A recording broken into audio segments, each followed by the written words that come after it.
What's up, everybody? It is Monday night, a special Monday night. Everybody is either already hammered or super hungover. And now you got comics to hang out with us with and get jealous. Tales from the Flipside.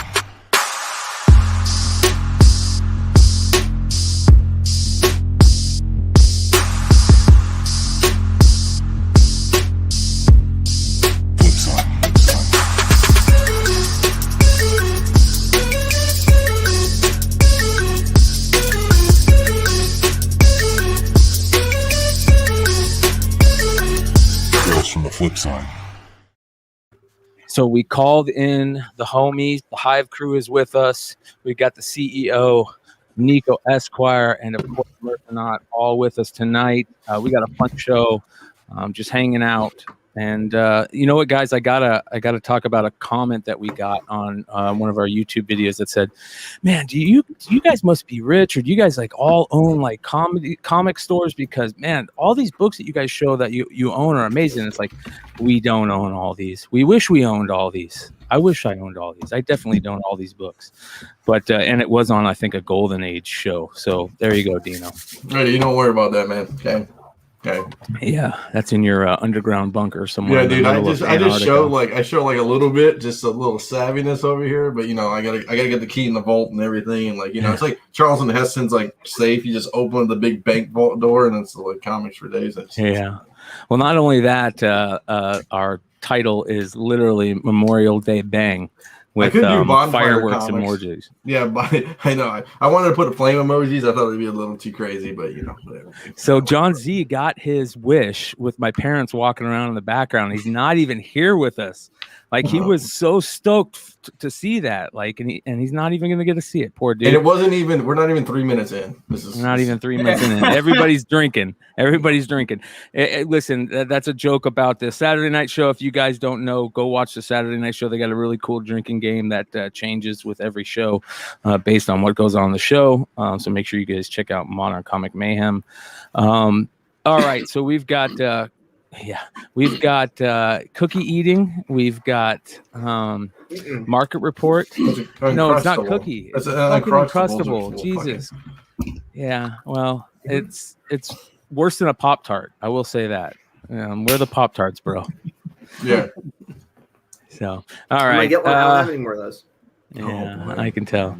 All right, so we got some fun stories about Memorial Day and comics and all that fun stuff. I'm sure we'll talk about some great war comics and the Promise collection a little bit and all that types of fun stuff. And I already got people yelling at me like, "What the fuck, man?" It's funny, dude. We're a professional podcaster. Yeah.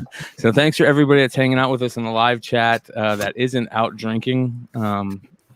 I guess that's awesome. So we appreciate it. All right, guys. What did you guys do anything crazy this weekend, or that you're winding down from? Did you guys go check out any big sales? I know that a lot of comic shops do Memorial Day sales. They usually do like dollar sales. Did you guys do any sales over at the Hive Crew or the Hive House? We did put out a discount. What? We put out a discount code, right? That was last week, I think. Yeah, it was last week. That wasn't really for this. No, we got too much big stuff coming tomorrow, so we kind of held off till tomorrow. What's going on tomorrow? Is that something that we can talk about? Yeah. We got we're dropping our monthly box like we do beginning of every month. So we got I think 11 books coming out this month. So it's a long list of good books that we can go over, and then we do our mystery box. We did one fall of last year. It went really well. Everyone was super happy about it. So we've been asked constantly about doing another one. We've just been so busy over here. It's been hard to put it together. But we finally got a chance to kind of start putting it together. So that's going on sale tomorrow. We'll keep that open through the month. So not bad at all. Well, I know a lot of people have been talking about this vinyl thing that's coming up. You guys doing any vinyl stuff? Yeah, we got a couple. We're doing covers with Doug Wagner. Okay. and we're sharing that with an LCS, a local shop around here, and then we're also doing another 6 covers with the Nerd Store, which is another comic shop here. Ooh, yeah, there you go. Not bad. I love the haha cover. Yeah, Doug, the writer's he's a local to us, and we're both huge fans of his. And he's just such a nice guy. So him and one of the LCSs had approached us because he wanted to do a variant that he could tote around cons and stuff like that. So we teamed up to do that Hilliard variant, and that whole set, issue 1 through 6, was a nice team up with him. So yeah, good stuff. So make sure you guys go check out hivecomics.com. If you guys already don't know about them, then I don't know why you're then where you been? Yeah, where you been? Yeah, you need to get up their stuff. Listen, one thing that I do notice that we talked about on the Hot 10 a couple weeks ago was this book right here, this Star Wars #1, the Italian variant. How's that been selling? Well, very well. Yeah. That's a great book. That is a great looking book. Those Star Wars Panini, quote unquote, I guess you can call them Panini variants, right? Is that what they are? Are they Panini style? Yeah. A little bit smaller. Is this one a little bit smaller? We don't know yet. From what I understand, have no idea. Yeah. They are. Ours are all on the way over right now. We've got tracking numbers. We should be here, start showing up any day. So not bad. We made a really good contact in Italy, he's an artist. We teamed up with him for trying to get these out to us, and formed a nice little partnership to get more Italian variants down the road too. We should have pretty good access to them. So we also threw, I think, like 25 of them have already been signed by Delato and headed to CGC. Yeah. So there's that. That's good stuff. Yeah, that's not bad at all. That's huge. Yeah. That's money in the bank right there. All right, so let's all go check them out if you guys don't already check them out. Big friends of the channel. We appreciate the hell out of them. So make sure to go give them a follow. So follow them on their IG. All right. Nico, do you want to get into some of this talk about some of these Memorial Day issues and stuff like that? Do we want to start off with that? Where you at, brother? You're on mute. You're on mute. He's on mute. You're on mute, bro. Come on, man. That's a McClay move right there. Yeah, I know. It's fine. All right. Sorry about that. I was trying to not be disruptive. I'm generally disruptive. I apologize. Happy Memorial Day to those who serve and continue to serve. We are grateful. So do you want to kind of get into this discussion? Yeah. So we were kind of talking earlier on the phone about, Memorial Days and comics, and Nico has kind of done work on this in the past, and he's done some really good work on, cool stories about these war covers. One of the things that I definitely want to talk about before we get into that stuff, of course, is the Promise collection, which we've talked about before. And if people don't really know about the story about that, it's excellent. Basically, two brothers go off to war. One brother says to the other one, "Hey, if something happens to me, please promise that you'll take care of my funny books." And unfortunately, he did die in the war, and the other brother came back and took care of the books for 50 years, and now they're finally starting to come out in just absolutely amazing condition, beyond amazing condition. I think the best person to follow right now is Heritage Comics Greater on IG, Brian Weedman. Just a super stud, and he is slowly but surely, we showed images of these, but he is slowly but surely dropping these books out. And there's 5,000 that are in the whole collection, and there's a hard stop, obviously, I think at 1950, which is when the Korean War kind of started to pop off, and that's when the brother stopped collecting. But you can see he marked, I think, majority of this collection. I love how with the pedigree label, like this is super wanted, right? I mean, this is one of the things that they have to have in a pedigree label is, be able to tell the books that belong in this collection. You can't just walk up with a box and go, this comes from that collection, right? So, Yes. But anyways, it's just it's a cool thing. So you did a little story, a little show on it for the Old School Comics show, Dino, and that was really, really cool, man. Thanks, man. Yeah, I mean, it was a great show. Mr. Matt Nelson from CDC showed up along with Brian from Heritage Auctions. Great story, great group of guys. It's going to be a up there with a Mile High, obviously pedigree. It's a collection of all collections, probably Segway minus the Mile High, but it's like 1A, 1B.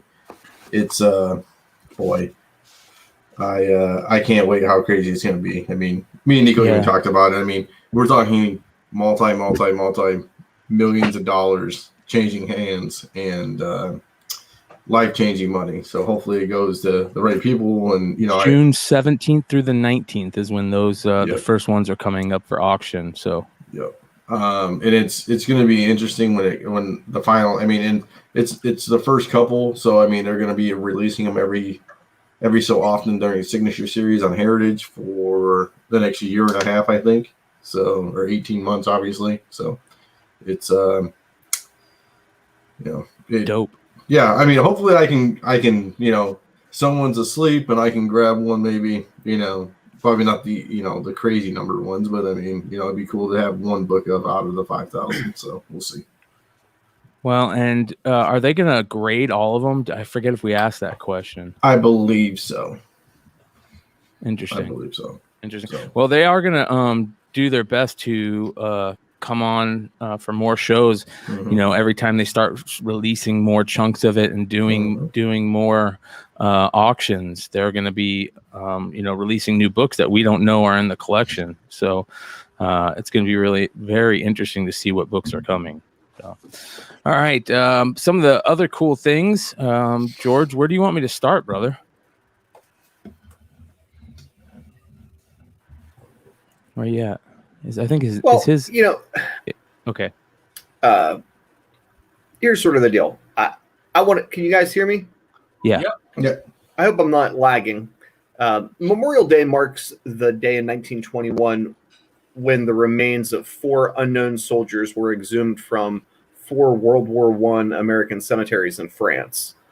The last soldier buried there was from the Vietnam War. I think that it's important as a community to kind of honor and really take time to remember the reality that comic books and the military are inextricably linked and have been since World War II.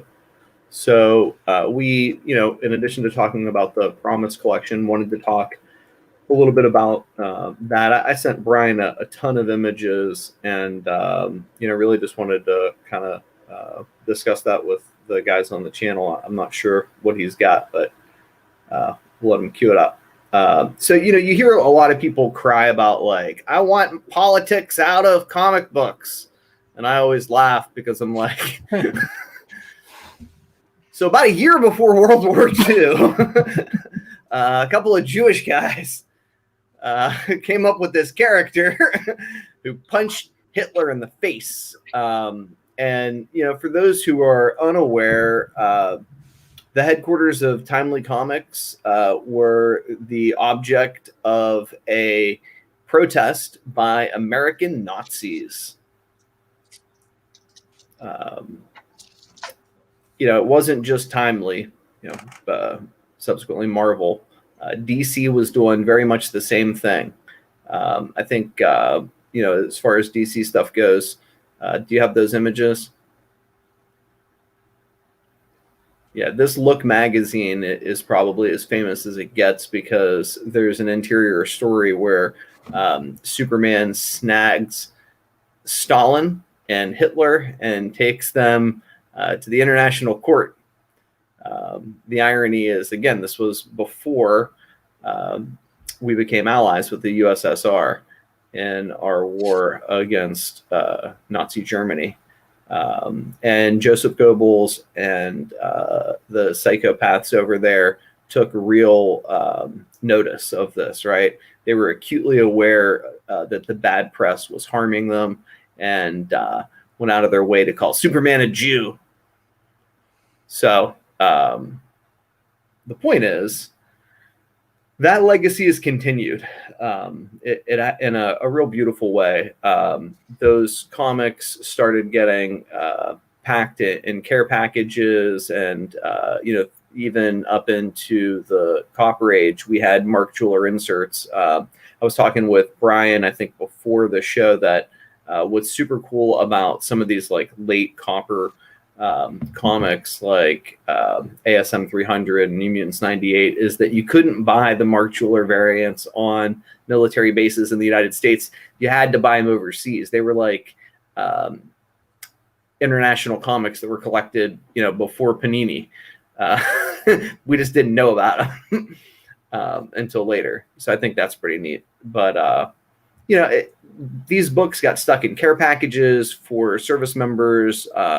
This is some of my favorite stuff. So Joseph Hirsch's High Visibility Wrap is one of the most famous paintings. Hirsch went to the South Pacific, North Africa, Italy, as an artist correspondent for the Navy.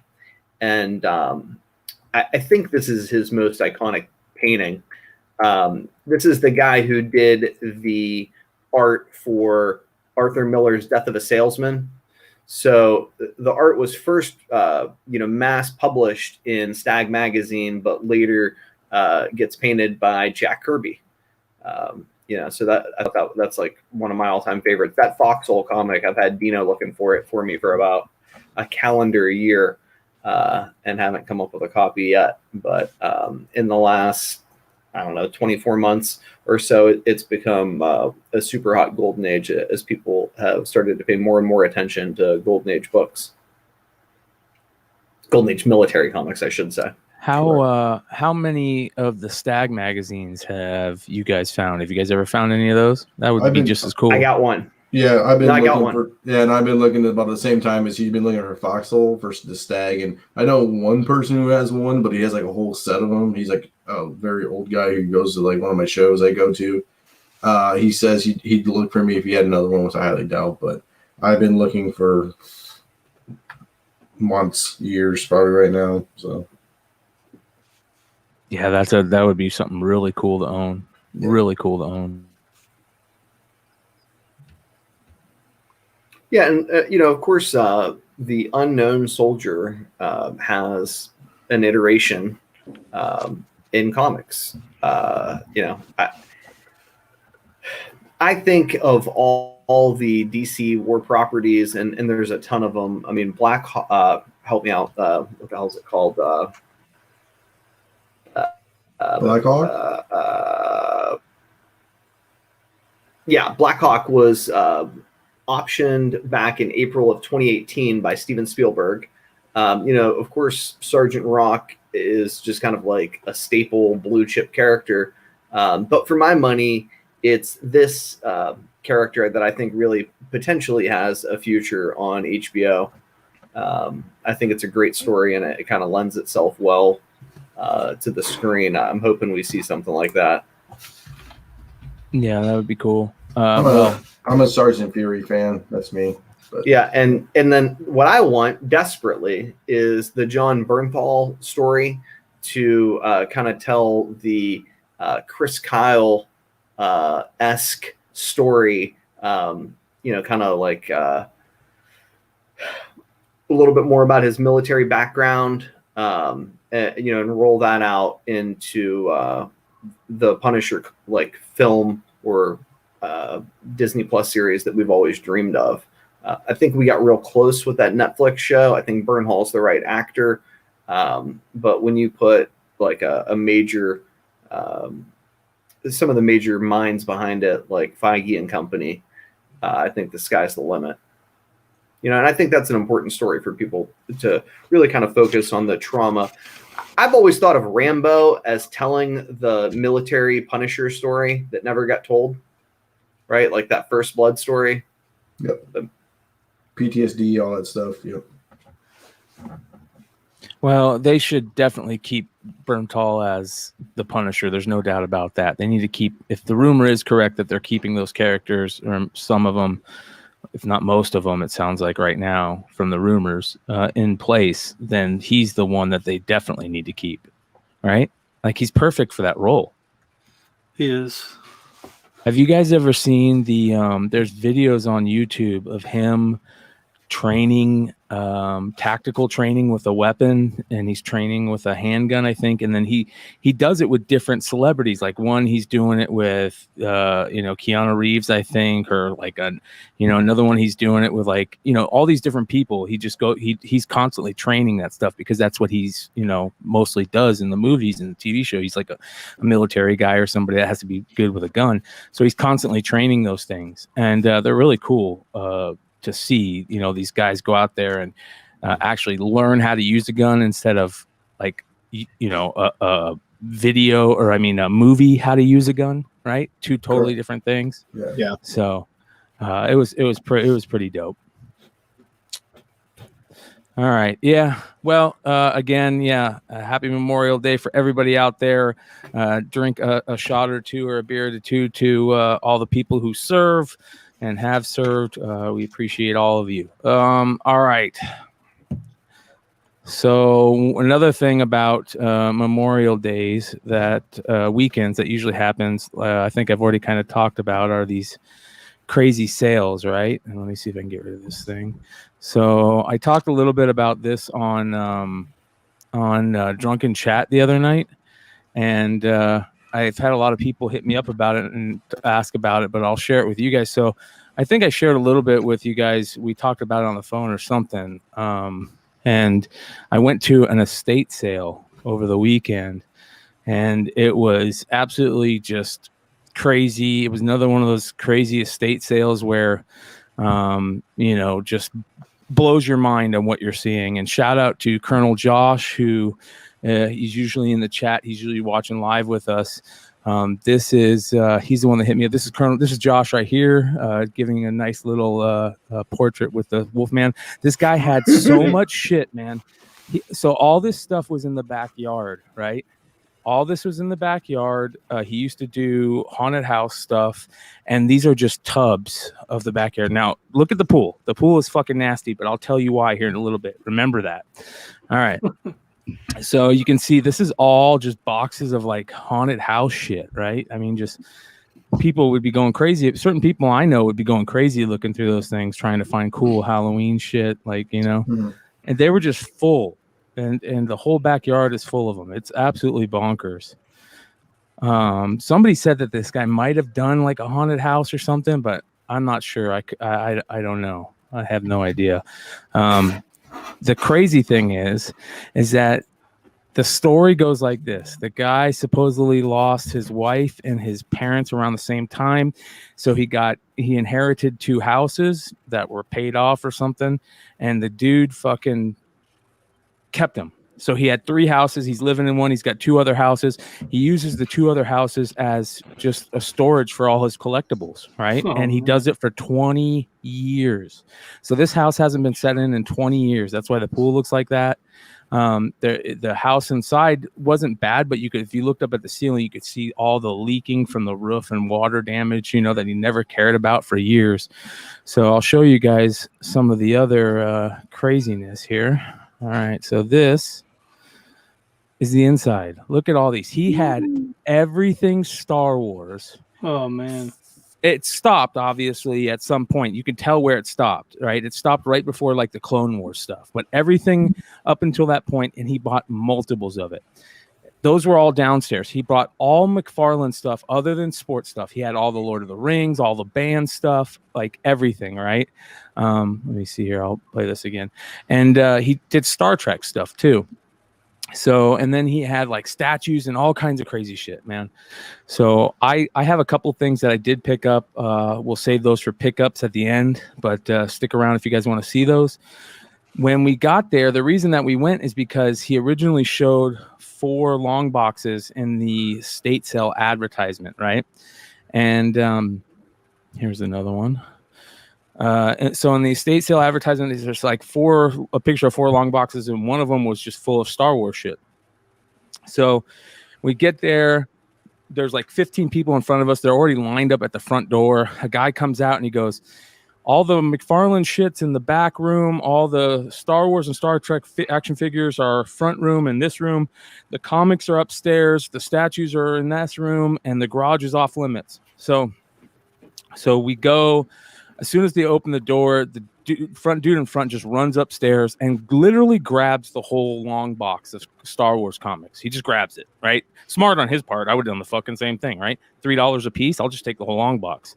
So you can't hate the game, I guess, at this point. Not with how hot Star Wars comics are. You just can't hate it. So I was like kind of a little butthurt, as anybody would be, because they saw him.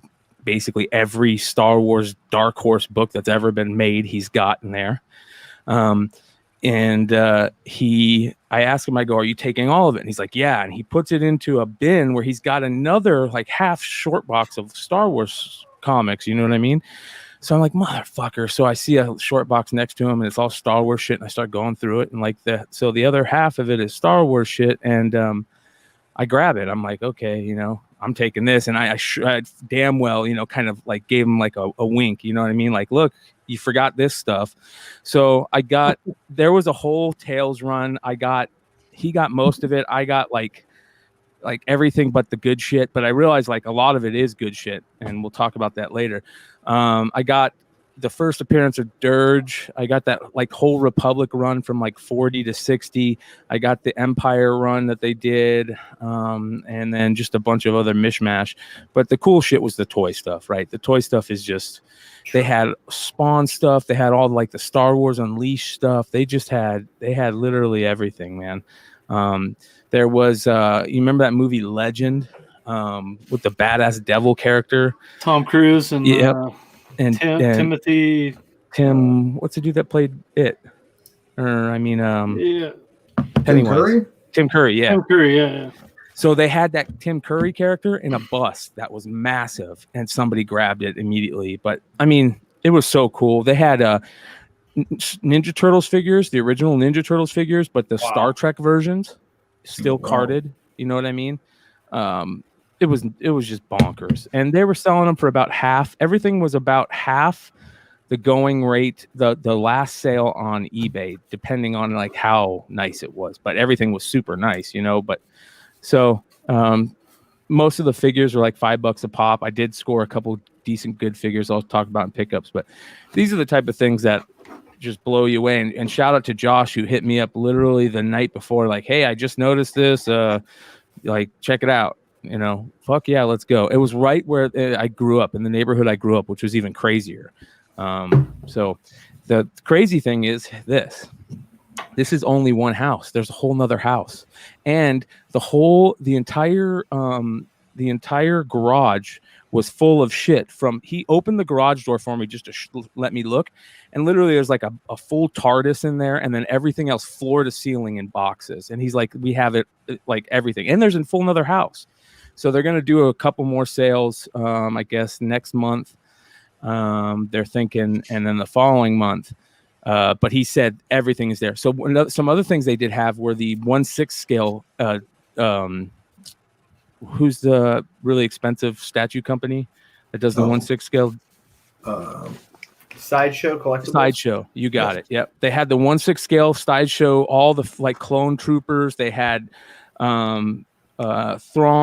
They had like all the cool characters they had in the 1/6 scale, and they were like $150-$200 a piece, which sounds like a lot, but those things sell for a grip, an absolute shit ton, and I didn't realize it. And I didn't realize some of the other things that sell there that I saw there. So I'm definitely going to be going back if they do another sale. And I've had a ton of people hit me up being like, let me know where that is. And and part of me is like, God, man, I don't want to be a dickhead. But anyways, it was cool. It was a lot of fun. I didn't. The dude that got the comics, man, it was all there, like Empire versus Sith, or all that crazy shit, like Jedi versus Sith, the whole run, whole Tales run, everything. It was bonkers. It was freaking really cool though. So. 137 live viewers on Memorial Day. Thank you so much for hanging out with us. Make sure you guys give a like and a subscribe. Make sure to also hit that bell get notifications on all the other cool shows we got on the channel. I mean, there's some check out Comic Book Women tomorrow night. They're doing some really cool stuff over there. They've got a spotlight and a market report they're doing that is killer, absolutely killer. They're doing a shout out to Cover Price. And the Cover Price crew for doing that with us. So make sure you guys check out Comic Book Women on Tuesday nights. All right. You want to get into some market report real quick here? Is George on a super lag? No, I'm good, I think. Yeah. Oh, I got it too. We'll do it together. Can I also mention that, remember how you guys were like, oh, did Z send you the data? There is no data, so we're good. We'll be right. We'll make it work. Yeah, this is hey, that's why we bring people on the show, man. That's why we got the Hive guys here that they can chime in on all this shit. I already know that James knows about 90% of this Golden Age shit with the shit he's showing us with. So, anyways, before the show, I know a lot about a little, so we'll see where I can fit in. Hey, I do a Golden Age show. Okay, I should know what I'm doing. Jonathan's sending me some of the craziest Golden Age auctions out there, and then sends them to me, and we all get pissed that they get pulled down. But it's all good. But hey, make sure you guys check out the Golden Age show Thursday nights. What do you guys got anything coming up this week? We got a special guest, Lee. Is it Polanski? Ooh, Is that what it is? Dude? Yeah, he's on Instagram famous. Yeah, big boy. It's not like Roman Polanski. Yes. Yeah, big fish. That's different. Yeah. No, he's a great guy. He's in the chat on the shows. Big supporter of the channel. Loves us. Great eye. Yeah, smart fucking dude. Yeah, he's. I just show up so I can get educated, man. That's all I do. Look at there you go, Brian. Yeah, Lewis is killing me, man. No, hey, don't put that info out there, man. Maybe I won't. So Jonathan and I will be in Arizona when June. Oh my god, man, that was crazy. It was fun. That's fun shit, man. That's the type of stuff we all hope we walk into one day, right? We don't with get nobody else. We don't get that in Utah. There's not a lot of old collectors. The comic market in the Salt Lake Valley, there was like one shop 30 years ago, and that was the first shop. So it just like doesn't exist. It's not a huge thing. So it will be 20 years from now. Like my kids will be able to hit houses and yard sales and find tons of good stuff. But mine and Jonathan's kids will be able to look out. But man, it's hard around here. You roll up on a yard sale and there might be 2 boxes out, and it's all 90s stuff. We've been putting some heat on this old guy that we. Yeah, we do know one guy. Our accountant knows a guy that started buying in the 50s or 60s, and he would read them once, put them away forever.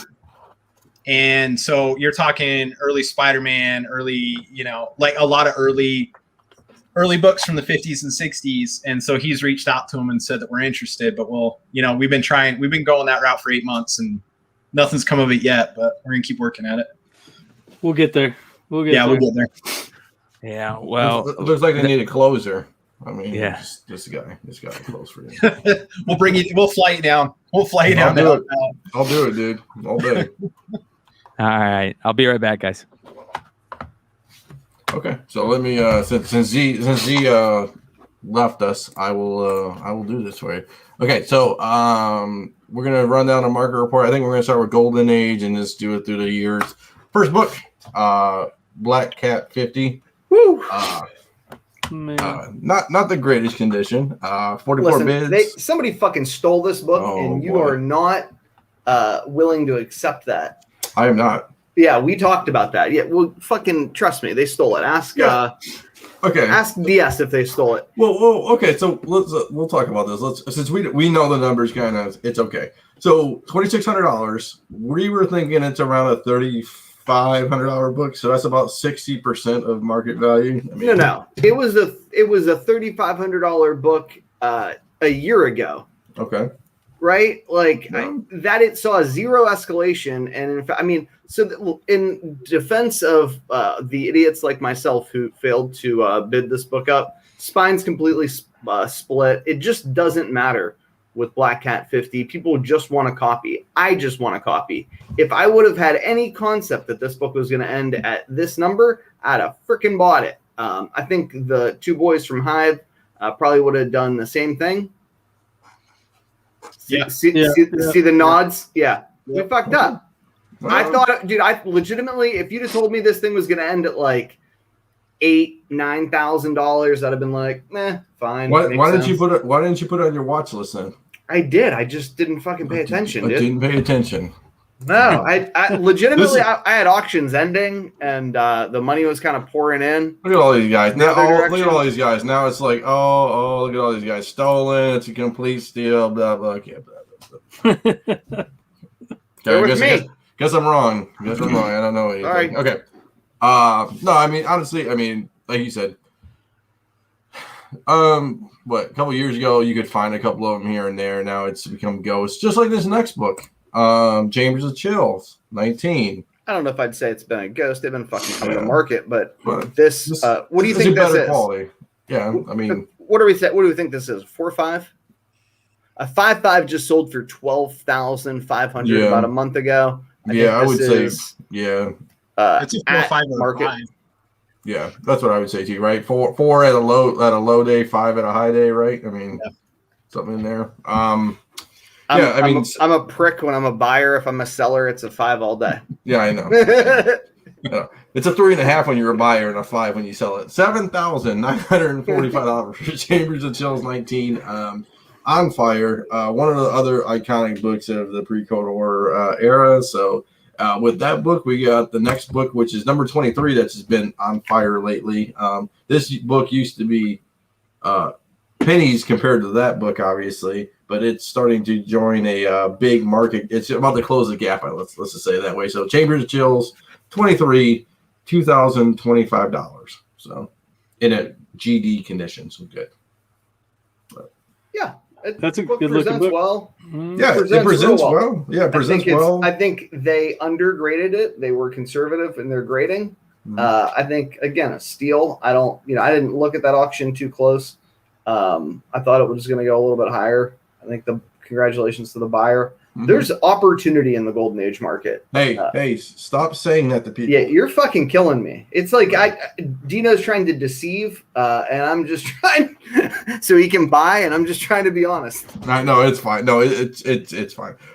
You would agree, though, right? It's like the only market that hasn't gone bonkers. Yeah, I totally agree. The PCH market, the golden age market generally. Yeah, no, I totally agree.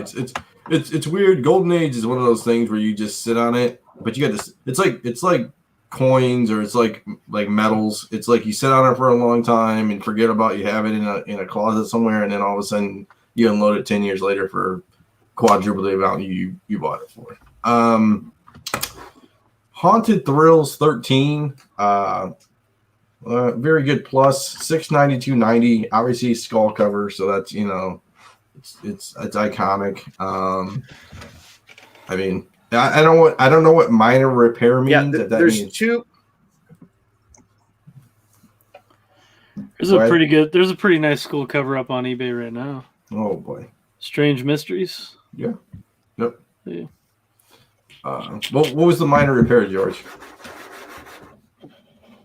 I don't know. It wasn't my book. I didn't look at it. There's another book that's very similar to this with the airplane pilots. They're kind of like the tandem pairs. That's one of the things I like about Golden Age books is there's usually like tandem pairs. That one sells for a little bit more than this one. I like them both. Okay, cool. We got Journey into Fear number 9. $382. I think that's a pretty good deal too. I mean, it's a superior comic. I mean, they're tough up there with like all the other I guess companies back in the day, but Avon, Superior, you want to talk about all that stuff. But no, good cover, monster cover, skull cover, $690 or $382, not bad. 27 bids, that's a good deal. This one I looked at. I actually looked at this one. I had it on my watch list. It was at 3 something with like a day left, 307, I think. Mr. Mystery 11 classic cover, Ant Hill cover, fire ants, I guess you would call them theoretically. $598 with 28 bids, and I was like, should I jump on this? And I just let it roll by. So I think this is undervalued, especially when we talk about Black Cat 50s and Chamber of Chills 19 being so high. This book, I would probably say like Suspense Comics, Punch 12 is not undervalued, but I think these are Mr. Mysteries can be gobbled up pretty cheaply relative to other Golden Age books in that era. But so yeah, little good girl art maybe. Cindy Comics 37, $236. Loose cover, which is it's interesting. Loose. Do you send that to get graded? Because one little touch and it's probably detached, right? So I mean, you're going. I mean, I'm not saying this is going to be like a 2.5 or anything, but it could be a bad day at the office. I mean, 236, that's a decent gamble, but I mean, I'm worried about shipping it from an eBay seller to a buyer. It's like one bad job in the old tape department, and that's not a good deal. But kudos to that guy who bought that book. So what do we got next? Oh, here you go. This is all Nico. This is out of my realm. I don't know anything about these books. Blue Beetle #1, first question, Ditko cover, 9.2. And it's weird because it says CGC 0696, like it was graded, but it's raw. $511, man. 34 bids. What do you think about that? I think I need to dig mine out of my long box. I was about to say I got to do the same. I picked. What? This is the first book I ever spec'd on for speculation purposes only. Back when the 52 series was coming out, and I got screwed because obviously it wasn't. They didn't. They were actually using Montoya as the question, so it screwed me. But great book. Love this book. Yeah. You ever find this out on the wild, Carter? Nico, Yeah. your mic is messed up. Yeah, I found a copy for $25 like 4 years ago. And just because it was the first appearance of the question. And but at the time, I think this book was going for like what, 100 or something like that. And maybe even a couple years ago, this was like maybe a $200 book if you were lucky. So at like 5, I don't know. Still feels undervalued though, but I like it at that price though. Okay, I got Mad Comics here, #1, 4.5, 17.25. I wish Leg was here because I know he bought one of these. Again, I think it was close to that, but I can't remember what he paid for it. I think he paid for like super cheap a couple years ago, but. So I got a funny story to tell about this. I was just having lunch yesterday and told this story. So my best friend's grandfather was the very first Mad Magazine. Like, how they have like a club, not a clubhouse. Like, what do they call that when fans create like a fan page, a fan club? Yeah, the very first. Yeah. He was one of the very first. I think he started or was the very first president of the Mad Magazine fan club, one of the two. And he had every Mad magazine up until like 1970 something. Wow. Gave them away. Oh. Gave them away. Oh, no. Oh. At least he did some good. This one's interesting. I remember in the G Plus era, like you could give ROMs, right, Carter, for what, dollars, $5, $10. Yeah. No one cared about ROMs. So 9.8 newsstand. So new, it's extra fire. No, that's direct. Oh, I'm sorry, direct. Yeah, $400. I mean, it was a straight newsstand. If they had newsstands, it would have been $8,000. So no, it probably would have been flipped because newsstands are easier to get back then, right? I don't Direct think or harder. I don't think the fucking comic buying market's figured that out yet. But yeah. Hey, let me ask you guys this: who owns the rights to ROM? I know somebody who knows, and he's in the chat right now, and I'm sure there we go, Ultra. He's getting there. He's going to answer this question any second right now. I'm telling you. Yeah, I think it's Hasbro, right? That's what I would assume too. Well, I hope so. It's not. There Marvel. we go. Yeah. Look at that, the guy's the man. Okay, so that means you get the Fast Formers, GI Joe, ROM, Micronauts, Mask, Universe. I'm not gonna hold my breath. I mean, I hope so, dude. It would be cool. I want a Mask movie. I want a ROM movie. I like ROM as like a horror comic. This seems like one of the few good buys left. $3.99 for a ROM 9.8. Listen, the first comic book I ever read was a ROM Space Knight, and I still don't know what the fuck this is. We did, it's crazy because I think it was Voltron on Netflix, guys. Did anybody watch the Voltron on Netflix? Was it Voltron, like the comic book? They had I think they had Voltron the cartoon and like a new cartoon. They did like 20 episodes in like a year. It was crazy. They had like 4 seasons dropping within like a year. It was like how they just distributed it on Netflix. But yeah, I mean, it's crazy. I hope, like Nico said, I hope it all happens. It's a big nostalgia thing. I bet you it goes off like gangbusters, right? There's some ROM books that are worth specking on, and there's people that have talked about this recently. But there's those X-Men books that were always big. I think it was 17, right? 17 and 18 in the ROM series were always big. The Time Lords. There was also the early appearances of Rogue and Mystique in ROM. Yeah, and then don't forget about the Time Lords.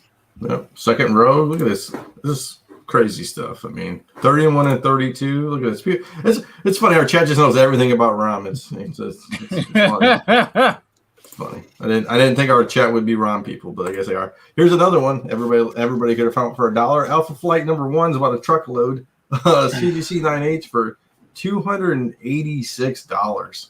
Yeah, it's wild. Yeah, man. I mean, I don't know. I mean, it's interesting. I mean, I don't know. It's just, I mean, I wasn't buying Alpha Flights. I was skipping Alpha Flights. You know how many times I skipped over this book? I'm like, nobody cares about Alpha Flight. Like, it's like West Coast Avengers and Avengers after 55. No one cares. You know? I like Marvel H2 better. Okay. The preview of Alpha Flight. Look at you. I like that a lot better than that. Yeah. Does it cover better? Yeah, actually, in my opinion. Good. We got another week, another Ghost Rider #1, 9.4. He's got diamond. He's got a diamond and he's got keys in the old listing, so you know it went off. $2,036, 29 bids. Yeah. Did he spend the extra cheese for the other for the subtitle? Yeah, it's probably it's like promoted listings and then extra cheese for the sub listing. I bet you he did it all. I mean, I don't blame him. I mean, it's a 2G book. I mean, you can't promote an auction. No. I thought you could. Maybe it's just Ben's, right? Ben's you can promote, right? Yeah, you can promote bins, but no auctions. Okay. Yeah. Then I don't know who this. Obviously, we don't publish the seller, but obviously, it's got to be somebody who does high volume to spend the extra. What? I don't know. Is it $1? There's an incredible disparity between 9.4s, 9.6s, and 9.8s of Ghost Rider #1. If I'd have known John was going to put this on the list, I'd have pulled up the data. But a 9.8 sold for some fucking astronomical amount of money. You want me to pull it up right now? Recently, yeah, hell yeah. Give me 1 second. I would assume, right? There's got to be a ton of 9.8s, right? I mean, I don't think so. Not out of this one. I mean, I understand Marvel Spotlight, but Ghost Rider #1, you wouldn't. Let me No, look real quick. it's a tough book. Yeah, paper was crap in the early 70s on Marvel. I mean, it's still crap, but it was really crap then. I almost bought a fucking 4.5 that was trashed, slabbed because it was unpressed, for basically the last eBay sales price. But it was a consignment item, and the guy wanted more than the last eBay sales price, and I was just like, I give up. A 9.8 sold in February of 2021 for $7,495. Yeah, so then they don't have. There's definitely a more recent sale. That's it. That's the only sale I see. Okay, it just wasn't captured by GPA. Yeah, 9.6s sold. Last sold was 2020 for $1,750, and obviously, the average on the 9.4 is like 2,100. So that's the 90-day, and it was like 6 sales. So, I'm gonna have to go look that up and see where it was. Well, shout out to all our live viewers and listeners right now, 161 live. It looks like we're getting some answers that maybe $45K on a recent 9.8 sale. Does that sound right? Well, that was for the Marvel Spotlight 5. Okay. Yeah. That's Marvel Spotlight 5, yeah. Next book is another Ghost Rider book. Get the fuck out! No. Hey. Again, I refuse to believe it. Yeah, I refuse to believe it. Hey, it ain't fake news if you put it on the screen. Ghost Rider number 28, CGC 98. I refuse to believe it. Almost 700. I get that there's a sucker born every minute and all that shit, but I refuse to believe that this actually happened. This is a tough book. You should have put tough book in here. And TUFF. What was you doing? Fuck the fuck out of here. Who is the buyer? I want to sell him a bridge. It was me. Magic. It was me. I got a lot of spec in this, dude. Jesus Christ. This was on the fucking CBSI Hot 10, and then they almost put it on the Spec 10. I called and fucking literally, hold on, you ready? I literally lobbied against it. I know you did. I did. I started calling people. I'm like, what the fuck are you doing? Why did you vote for this book? Thanks for being a gatekeeper. Next book, Eternals number 1, CGC 92, 30-cent variant. $2,550. We talked about Eternals last week. Mr. McClay was kind enough to abridge me of the title, so that was that. I don't know. We talk about Eternals. I don't think we need to beat it to death, right? I mean, well, it's one. I kept mine. I was thinking about just grabbing them and dumping them all, and I tried to tell you to do that so I could buy them very cheaply. Do you have a 30-cent variant for number 1? I sold that a long fucking time ago. It was an 8.5. I always told myself, you'll find another one. I did not find another one. So okay, let's see. Those price variants are tough to find for any book. Dude, I looked for the first appearance of the Starjammers, the price variant, for 2 years. Tough. And then one of my buddies was like, "There's one on the CGC boards. Go now!" And I was able to get it. They're just, and the people that have them are absolute fucking pricks about some of them. Try to buy a Sabretooth price variant. They'll be like, how about $25,000? And you're like, well, but sir, do you think? And they're like 30. But sir, 35. Go fuck yourself. I mean, just savages. Looks like they went to Dino's school of negotiating. I like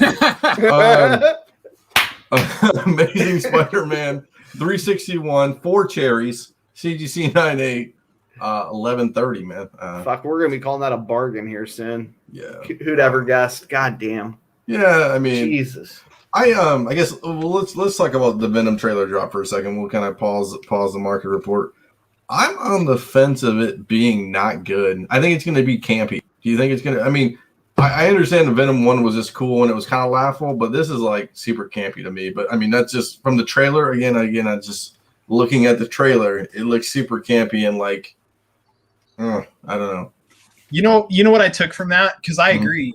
But I think what it is I think maybe Venom 1, the trailer was a little just dark enough that it stopped families from taking kids. And so I feel like maybe that's what they're trying to do is like, okay, let's make at least the preview look a little more family friendly. So they're taking their, 13, 14 and 15-year-old kids to go see it. I kind of get that vibe from it. And I don't know if that's true or not. And we'll see, but that's kind of what I got from it. I may be a homer because I'm a hardy homer. But when they wheeled Woody Harrelson out like fucking Hannibal Lecter, I was like, I'm in. Okay. No, I mean, that's James. That's super smart. I mean, like you said, you got a mass appeal, PG-13. You know what I'm saying? I totally get it. So, let's go. 9-9. Ooh, 9-9. All new collector's item issue, Spider-Man. So Spider-Man #1, right? 9-9, which is okay. Well, we talked about this book ad nauseum a couple weeks back. Not just this book, but all the Spider-Man #1s. Yeah, the gold UPC newsstand, the newsstand, the green platinum, newsstand. Yeah. The price, the silver variant. There's a lot of really good books in this run right here that 5 years ago you'd pass up in a second, but now you're grabbing them quickly.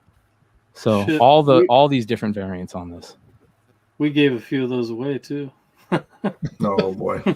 Listen, 3 or 4 of them, yeah. If the 4 books to pick up, right? Platinum, the gold UPC, the regular newsstand, and the silver price variant, right? Those are the four ones to pick up on this.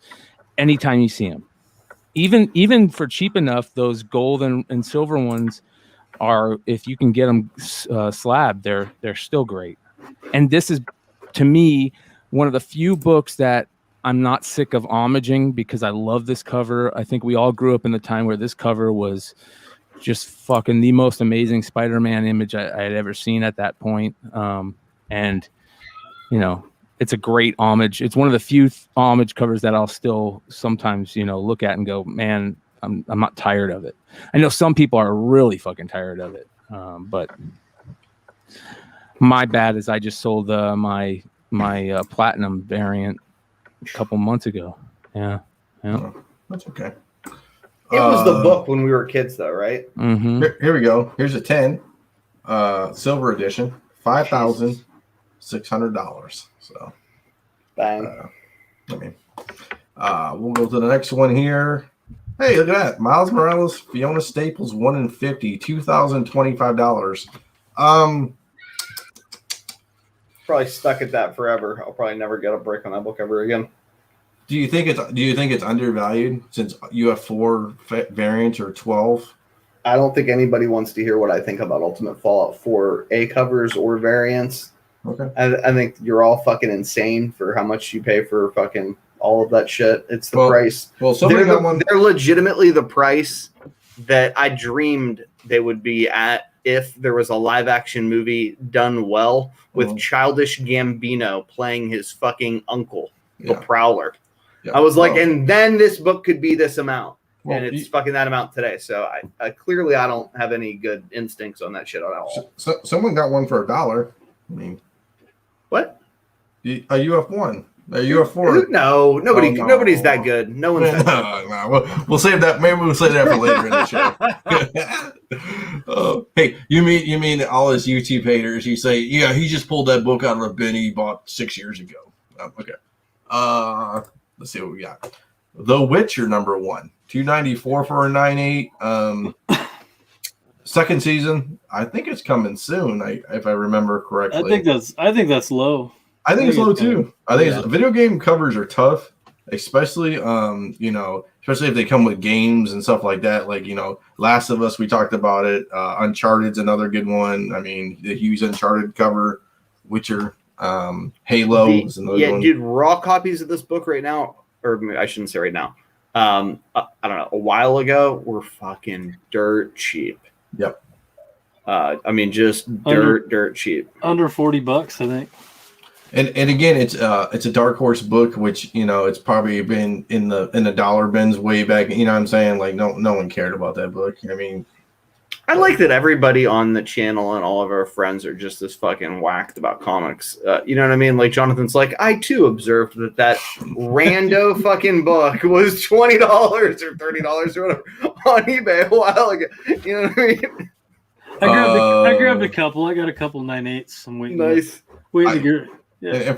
And I'm for the record, I haven't seen a trash can yet. So, but we do have a red blanket. It looks like so. This is a new addition. 9/8 There's a Berserker. new player in the field. Damn it! I should have went with the crumpled up blanket. 9/8 Berserker #1.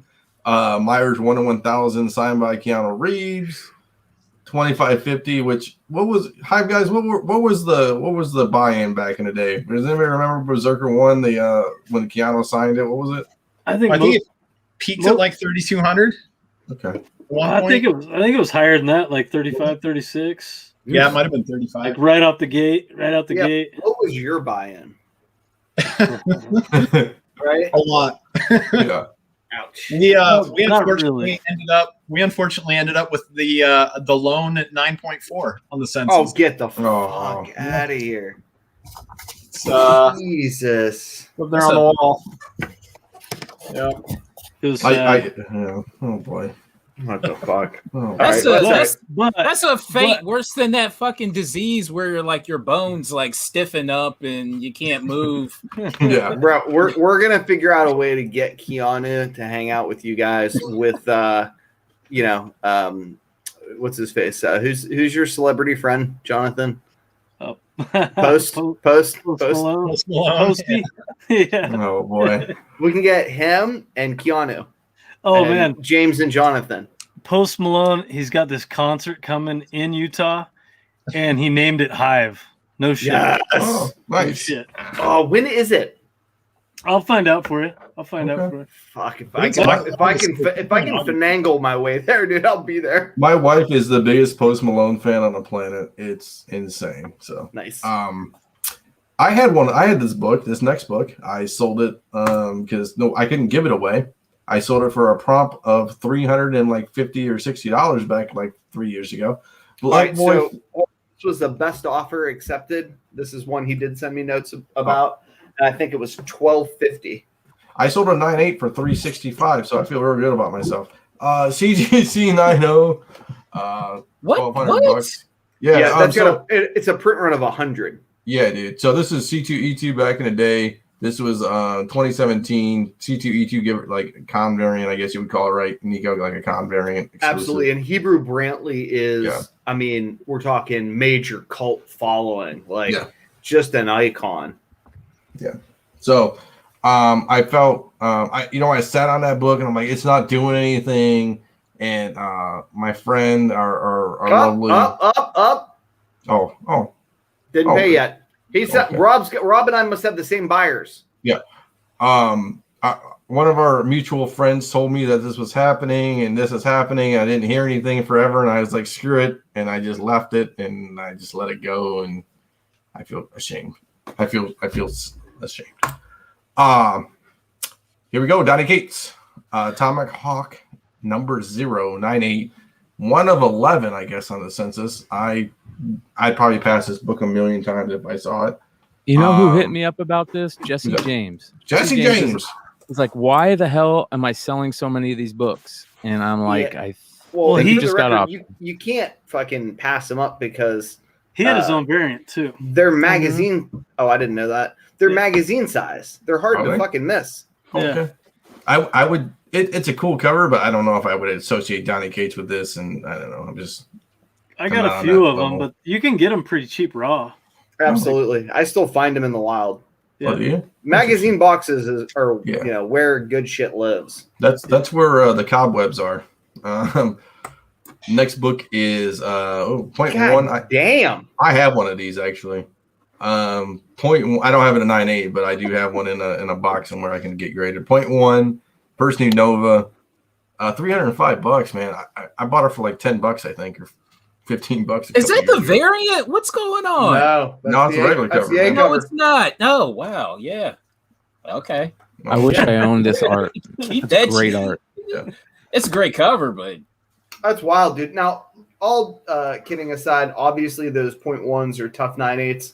But if you'd have told me that was going to be a $300 fucking 9.8 2 years ago, I think I'd have fucking laughed in your face. I mean, Sam Alexander's cool, but get the fuck out of here. Never saw that one coming. I feel like a goober paying cover price like a year Thank ago. you. Yeah, I was like dollar bin or die. Yeah. And then I remember when I was selling the pairs on eBay for $40, and I felt like the fucking king of the world. Yeah. You know, Brian, I know you don't have the OA, but maybe you can give your boy Arthur to do a cover swipe OA on it. Yeah, Okay, speaking of 2 years, it will take 2 years for you to get it back. Yeah, it'll be great. Oh, that's for the new people on the show. Yeah, I already tried that. It didn't work. And the last book, Moon Girl Double Dinosaur number 198, CBCS, not CGC. Interestingly enough, $521. So wow. Yeah. So hello. Yeah. All right. I think So I sold a 9.4 last year for like $60. Dude, I don't even want to talk about what I sold last year. That book. I had even 2 years ago, I had those running the rounds at conventions. Even when I wasn't going, I had friends going for me. I probably sold 5 or 6 of those 9/8 double and triple signed for $250 a piece. So I still cry about that because I didn't even keep one. I'm like, oh, they're going to stay cheap for a while longer. I'll get some more done. well, it's nice to see a couple books on the list this week. People have been asking for CBCS books, so there's a CBCS book. People have also been asking for raw books, and I got a couple coming up here. So, all right, this is interesting. Check this out. So I was looking through, book collectors. Like, if you guys think comic collecting is crazy, you should see actual book collecting. Absolutely bonkers. Yeah. And these popped up in there. These are your Marvel Masterworks. Look at the prices on some of these. Absolutely crazy. Jesus. Like, yeah. So if you guys ever see these at any, garage sales or anything, they're out there and oh man, they're worth money. Any of those collected editions that are out of print are starting to pick up. I mean, I saw it personally. I was collecting that 2012 through 15 Valiant stuff. Those hardcovers and at least until recently when Valiant took a big shit and like I care less about it anymore. But those hardcovers were going for $300 a piece, out of print ones. That's the bonkers thing, is that we're starting to, like, there was people that talked about, oh, this trade is worth a lot, this trade might, but now we're starting to see trades and hardcovers be worth ridiculous amounts, like crazy amounts. So, we got to trade. Wow. We got a trade paperback coming. I know you guys do. You guys do got a trade paperback coming up, and let's talk about that real quick. It's you guys are using an amazing image that you guys had for what issue was that? 2? 9. Number 9. Yeah. Number 9 for Department of Truth, right? The Baby Eater. Yeah, the Baby Eater, the wonderful murder. What do they call that guy? Something M. What is that guy's name? I'm drawing Scarface Man. Scarface Man. There we go. Yeah. James got it. Yeah. So how does that work? Is that going to be your guys' specific trade? Yeah. That's pretty cool. Limited to 300 with our cover. You'll see other. You've already probably seen it. Maybe some other retailers are doing like their covers on these trades too. But I mean, ours is better. Yeah, it's the best one. Yeah, it's by far the best one, and people are going to be stoked for it, which is cool. Well, it's funny that we're talking about that because this is the next thing on the list that blew me away. Oh yeah. Look at that. Teenage Mutant Ninja Turtles, The Last Ronin, the Stan Yak variant from Hive Comics. This is the print. This is by far, I drool over this all the time. This is by far the best Last Ronin artwork to be out, period. And that's straight from Stan, too. Yeah, that's from Stan. That's his listing. That's from Russia. That's Russian Federation. Yeah. I was going to ask you guys, what's the deal with the Russian Federation? So 35 bids, $355 straight from Stan in Russia. Yeah. Yeah. That's fucking cool, man. He got, I think we gave him 10 copies. Yeah. Oh, wait, no, we gave him 9. And then we have one coming back from the signing for him. We're gonna Yeah, send we that had one one too. personalized by Eastman and signed to him. That's But awesome. if he's watching, he needs to put on earmuffs because he's not supposed to know that yet. But Yeah. Well, if he's watching, he needs to hook up a print because I need one. I need one ASAP. See, all if right. we ever become famous, when you guys talk about Staniak, I want to play that fucking song Rasputin real quick. Yeah. This is It makes me happy. well, to get back to the book stuff. Some of the crazy book stuff that I saw while I was going through it that kind of was very interesting to me that I've never heard of, but some of our fans might have heard of, and that is this George Locke guy. I guess he was some old collector of like pulps and science fiction stuff, and I noticed that a bunch of stuff from this guy has been selling, and there's this company out of England where he was that is selling a bunch of his stuff. I guess they're specialized sellers of first edition books and stuff like that, but they're chosen by the John Locke Society or whatever to sell some of his books. And this is basically like the what do they call that? George Locke or George Locke. Sorry, am I saying Yeah. John Locke? Sorry, John George Locke, Locke. philosopher. Yeah. Freudian slip. Yeah, It's okay. George Locke. So here you guys can see the George Locke collection. So these people are just selling his books, his personally owned books. These are some of the things like that we see in comics all the time. You know, like the who's the EC guy? From his personal collection and all that stuff. The Gaines collection. I mean, yeah, the Gaines collection. So, but I just thought this was interesting. I've never heard of this guy. Look at all these sales that are recent from this. I mean, just tons of stuff from this guy's collection that are going for a shit ton of money. And this took me down a rabbit hole of some of the prices on old books. That is ridiculous. So if you think we're crazy, you get first printings of these fucking things, these old classics. Like, yeah, it's nuts. And a lot of these are pulps and science fiction stuff because that's what he was really into. You can see the old detective mystery stuff, and but anyway, this George Locke, I have never heard of him, and this just kind of piqued my interest. So I'll be interested to see if any of our live viewers or people who are catching this on the replay, let us know if you know much about George Locke and his crazy collection, because it sells for a grip of cash. All right. This is one of the things I wanted to hit on. A lot of people have been asking. This is raw, guys. So I got some raw books that just blew me away. This sold recently today. I'm gonna put mint CGC it on my auctions from now on. This whole investor lot shit is for the birds. I'm selling individual books, and they're gonna be mint. Yeah, this is fuck. I haven't done CGC it since 2012. Fucking strong. Well, hey, $215. This book was hot for a while and then just died. Like, I remember you could pick this book up for so cheap for the longest time, and now it's $215 raw. Hey, we got Joe Red Hood. I fucks with him. Yes, sir. Long live the Red Hood. Yes, sir. All right, here's another raw one. This is Savage She-Hulk #1 and #2, but they're all buying the #1. $777. 29 bids on the raw She-Hulk #1. Bonkers, man. She don't look too pretty. No, that's what's crazy. But that book's been picking up for a bit now, right? Yes. Oh yeah. Oh yeah, for sure. All right, so here is another raw book. This is one of my favorite all-time books. This is when Wolverine became fucking Wolverine. All right, this is the sewer issue. This is when X-Men became the real X-Men to me. So X-Men 133, classic Claremont and Byrne, storyline and art and all that fun stuff. So $102.50 on 26 bids for a raw uncanny X-Men 133. How about this one? Yeah, there was that raw 9/8 of Batman. that X-Men book, Brian, 2K. Wow. Well, there you go. Batman 423, very fine near mint 202.50 on a raw book. Wow. Yeah. This is kind of interesting. So a lot of people read these books when they came out. I had a bunch of them. Some of these hardcovers are hard to find, I guess, out of print.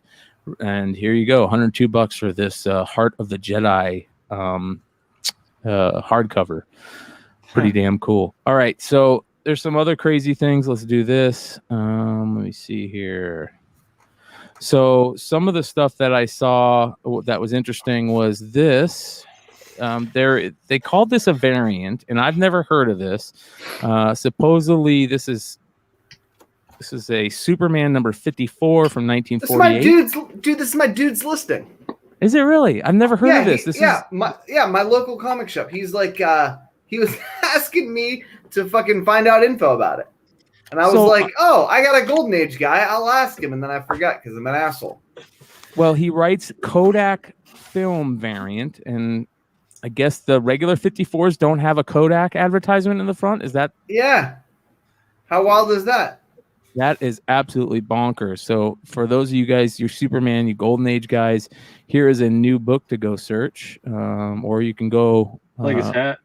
Yeah, right. He's out there on the beach. Got to keep the sun's rays off of him, right? Yeah. Oh, wait. Yeah, it's my dude, Mike. He's fucking cool as shit. Super nice guy. Been in comics for, 30, 40 fucking years. James showed me some the other day. James, you showed me that Action Comics #1, that funky one. You listening? Yeah, I'm trying to remember. It was like an ash can or something. Oh, so was it a reprint? No. What was it? A pulp? It was like I want to say it was a file copy or something like that. God, I'm trying to remember now. My memory does not serve me well anymore. I don't even think Superman was on the cover. I think it was some old dude on the cover. That's what I'm seeing anyway. Yeah, anyway, if I remember right, it was an old file copy. Wow. Like one of those copies that they put out internally to maintain copyright. Yeah, that's sick. Yeah. All right, so there's this. I thought that was very interesting. That's the Superman 54 from 1948. I got a question for Brian and Nico there. So, because you guys love that Golden Age, that PCH stuff, right? That pre-code horror stuff. I like it too. I can't afford most of them, but I love it. I love looking at them. I like dreaming about chasing them and shit like that. But what do you guys think of the late 60s and early 70s magazines? Oh yeah, I'm big on magazines, bro. Big on magazines. Because you can get them pretty cheap, like real fucking cheap. There was a Tomb of Terror the other day. It might still be going, with the guy who's like he's eating somebody like a chicken bone on the cover, and it sold for less than $100. Like, and then one of my favorite ones is the Boris Vallejo cover of the chick being burned at the stake on I want to say Terror Tales. But none of that, for whatever reason, people just hate on magazine size books. I'm into the Skywald horror magazines like Psycho, Nightmare. Yeah. Those are cool. Yeah. There's just so much money in the horror market, like those horror collectors. I think it's just a matter of time. And now's the time for me to be buying all this stuff because it is ice cold. You talk, you talk that hot shit, but you don't do it. Well, you say that.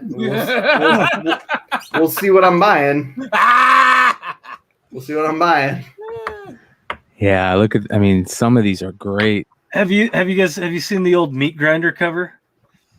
I can't remember. Think so. They call it. I can't remember what the title is, but it's like a old gremlin looking fucker, goblin looking dude on the cover. Yeah. He's like shoving shit in a meat grinder, like people and hands and stuff like that. It's a tough one to find. Like, I've only seen like one of them. Yeah, I'm all over the old magazines. I got a box upstairs of old Vampirella and Creepy and all that shit. Sweet. Eerie shit like that. All right, so I'm gonna grab mine. Just one sec. Just one really cool one. Well, I'll go on. Here we go. Check this out. And while you do that, this is a toy I've been talking about on the show for a while. This is the Spider Hulk toy. This sells for a lot, as you can see, even loose. This has none of the accessories, which is basically one accessory, which is just like a plastic bar that he's holding.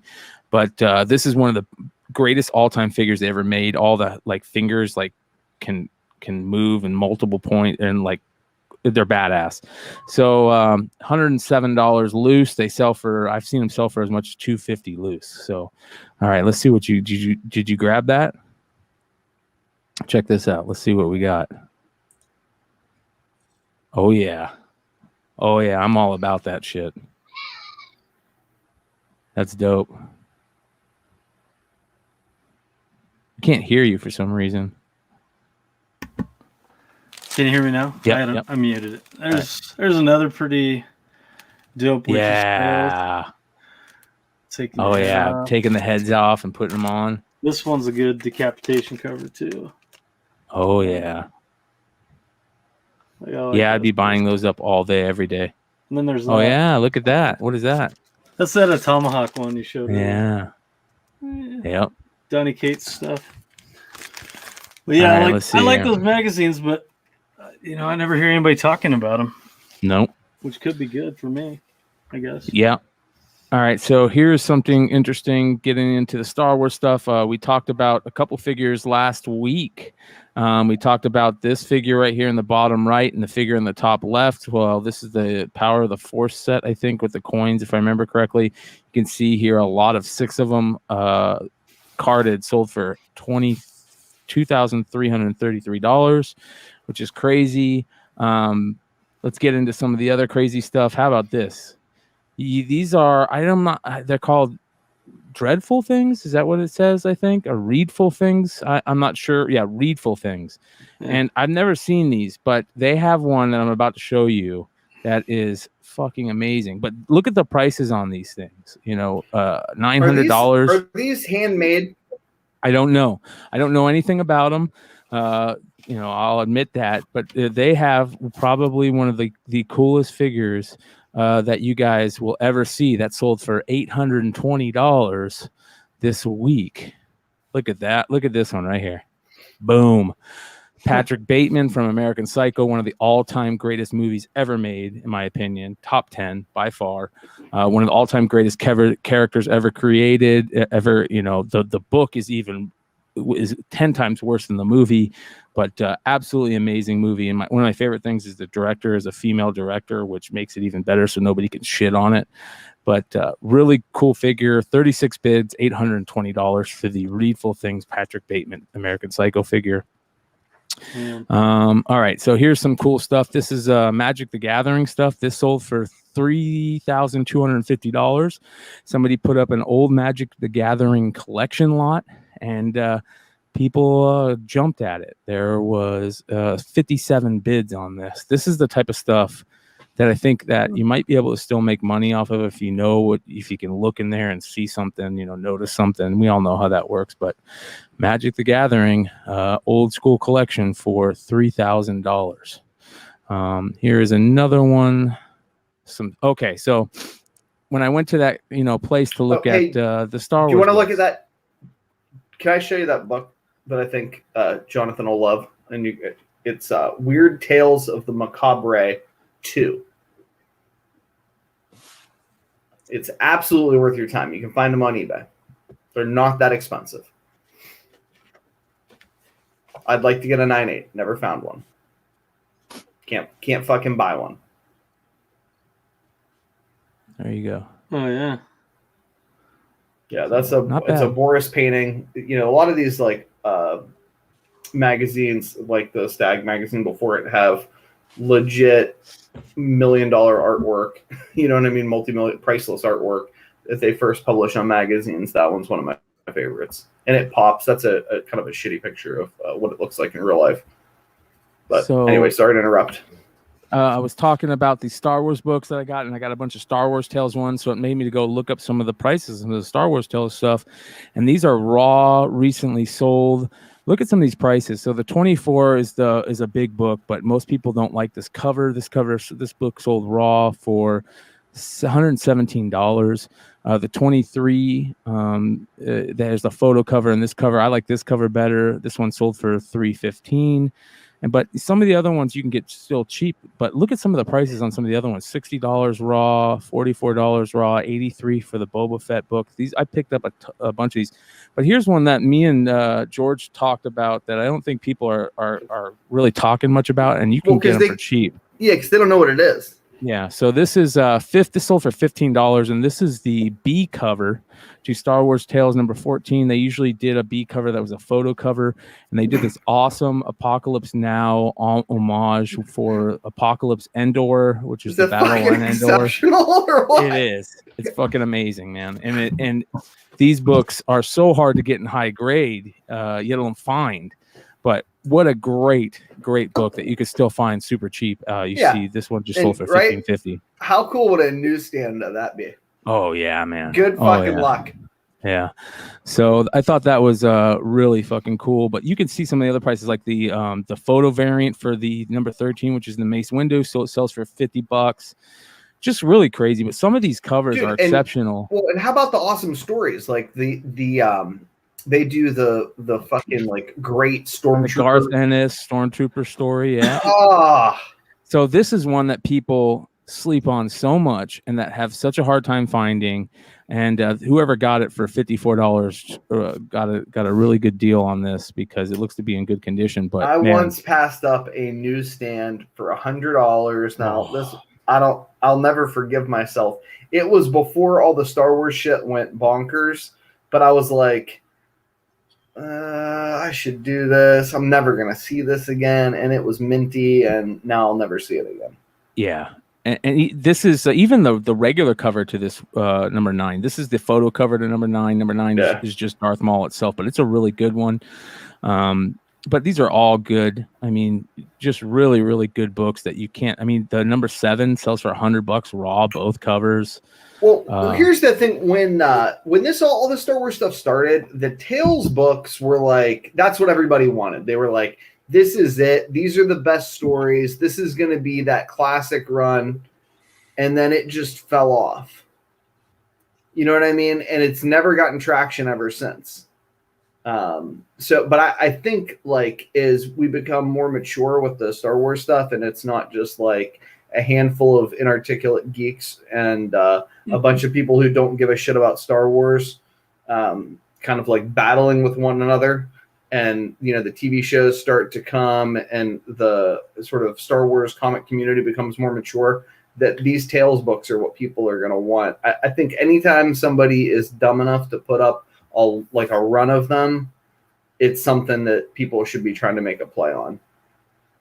That's my humble opinion. I agree, brother. And even these trades are really nice. You can get them for cheap. So if you keep your eyes out on these Star Wars Tales trades, you can get them for really cheap, and they're worth it in my opinion. So good stuff on those. All right, so this is interesting.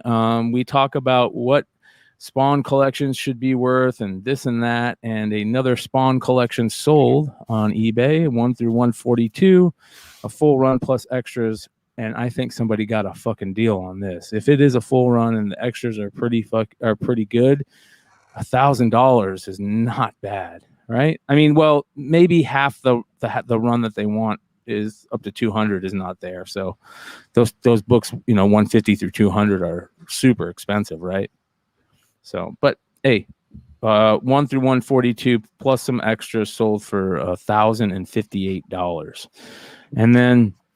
This was interesting to me. I've talked to you guys about this. Look what sold. So this is just a little collection of vintage Hasbro G.I. Joe figures. They've got they look, some of them look pretty decent. There's a Snake Eyes there, a version 1 Snake Eyes. There's a couple. There's a Cobra Officer. Scarlet. It looks like. Well, it's not Scarlet. It's Cover Girl, bro, which is even just as good, right? Cover Girl came with the Wolverine, the little tank, and the first edition Duke. But you guys know why this one sold, right? And or why I'm showing it to you. Somebody got a pretty damn good deal. There's the regular Cobra Commander, and look at what they got here. That's the Mickey Mouse variant. So we've talked about the Mickey Mouse Cobra Commander variant on the show a couple of times. If you guys see it in a lot, I don't care if the head is fucked up. You could do you throw another head on there, right? You want that Look at how good that emblem is. There's no chipping on there. It's obviously the Mickey Mouse version, which was the first version that they fixed. This is a score, whoever got this, because all you want is that chess piece, and it's big money. And not only that, they got a really nice first edition Snake Eyes, right? Look how beautiful he's missing his thumb. That kind of sucks, but maybe getting a new arm, but everything else looks really Straight nice. arm. Yeah, straight arm. These are all straight arms. Yeah, except for the cover girl is not. But even the cover girl is nice. It doesn't have her weapon, but time out. What's a straight arm mean? Okay, so a straight arm is this isn't a straight arm, is it? Yeah, it is. Because there's no well, from what I see, there's no. Yeah, they're right there. There's no turning mechanism. You can't turn it. You can only move it up and down like this. You can't turn it like this. They only put the that turning mechanism on the arm after, like, I think the first run. So 84, 85 is when they started doing that. But you're right. That is the straight arm. You can only move it up and down. So shout out to Carter on that one. Great I like figure. it when you guys teach me about toys. It makes me happy. But 11 bids, $400. I think that is a great deal. Obviously, I mean, you could shine those things up pretty damn nice. So make sure you guys keep on a lookout for this. Here's one that this blew me away. Look at this. Toy Biz. I've told you guys about these Spider-Man figures, these Toy Biz Spider-Man figures. Is this real? Right? 32 bids for the superposable one. This is the they call this one the McFarlane one. Carded $1,000. 32 bids, bro. That's crazy. Is that real? That's nuts. I know these figures are really hard to find. Dude. We need the fucking toy guy. We should have him come on the Monday show, man. These Spider-Man Toy Biz figures are tough to find. The pre-Marvel Legends is kind of what I call them. They're very tough to find, carded. Some of the movie figures from Spider-Man 3 are tough to find too, and they're in the same range. So if you ever see them and you can get them for cheap, it's worth just grabbing them. That's bonkers to me. And you're right, we do need a toy guy, George, 100%. And I think we have one. So, all right, another one for the card guys. All right, so just a couple quick card things. Don't forget about this guy. Vladimir Guerrero, old school Flipsiders know about good old Vlad Guerrero, and this card, to be specific, I pulled 3 of his autographed cards live on air on this channel. This is the first one that I pulled, and he is leading the league, I think, in home runs right now, or he was the other day, and he's got a big comeback season, and they're selling for a nice chunk of change. So keep your eye out for Vladdy Guerrero. Hopefully you guys didn't sell any of, or you bought on the dip, because you can see $2,000. I have the number to 25 one. This is numbered to 50, and it's selling for $2,000. Absolutely bonkers. So good stuff on this. But the coolest card stuff of the week happens to be this right here, ladies and gentlemen. Right there. That makes me very, very happy. May 26, a Alexander Ovechkin PSA 10 SP Authentic rookie sold for $23,000. And the one before it sold for $17,000. So that means that maybe when I sell mine, I could get 25 to 30. Let's hope. He's gonna break the fucking record. Let's hope. Ken Golden has been called, and not only has he been called and told about this one, he's been told about this one, and this one recently sold for about $2,000 less than it usually sells for, because I think this moron didn't realize that if you flip this picture, more people would see it.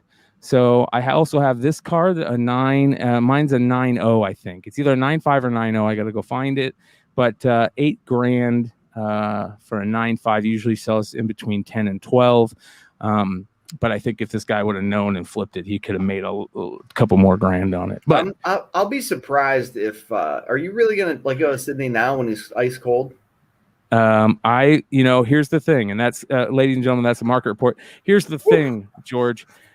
Dollar Ben, our good friend, Dollar Ben. He doesn't want you selling either of them, does he? He doesn't want me selling either of them. He says I'm a moron for selling the OV because he's going to be breaking Gretzky's record for goals scored. But here's the thing, and we talked about this earlier, and this brings up a good question I want to ask you guys. He's not the only person that says that. Christ, half of ESPN says that. Yeah, but here's the question.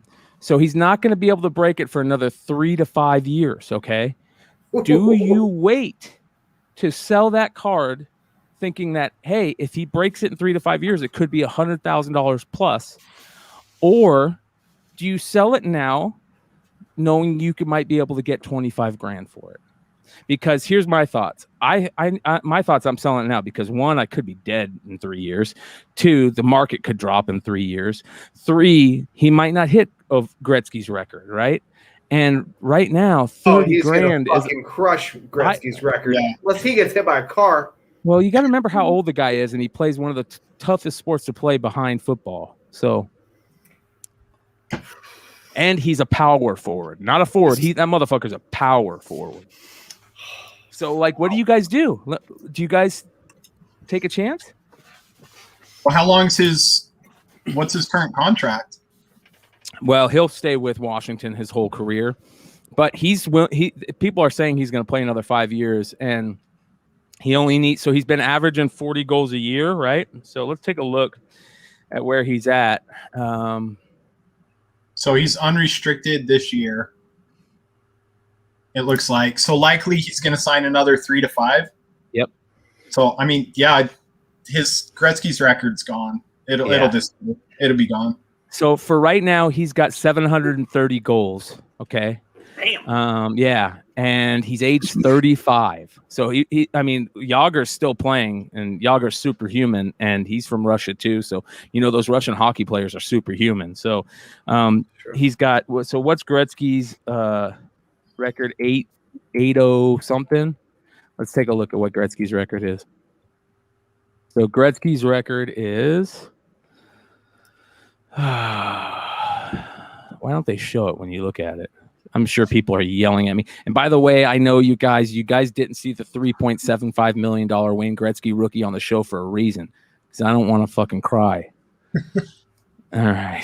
Well, you're looking that up. What do you think about Shohei Ohtani's rookie cards if he is the home run leader at the end of the season? Well, here's the thing about Shohei.